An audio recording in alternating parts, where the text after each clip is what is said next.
शिकंजी दा मूड आदा करे शिकंजी न पीऊं। हाँ यार मेरी एक ताड़ी नींबू है ना ते ओ बहु खट्टा नींबू बहु खट्टा लगनी हेडो शाने दा ओ शाना कंजूस नाप न गिने चोरी चोरी वहने चोरी चोरी वैसू नाप ही नहीं सकता चोरी चोरी वैसू ये तो बड़ा बेईमान बंदा।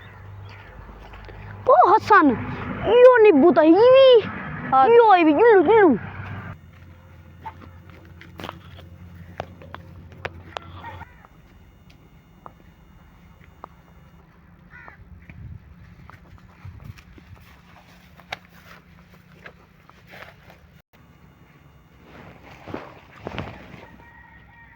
मेरे को लगता है चोर ये न मेरे रोजाना नींबू पटेंदे न ते मैं अज दी कुटे सब मुंज मैं हूं लुकदा इत्थां।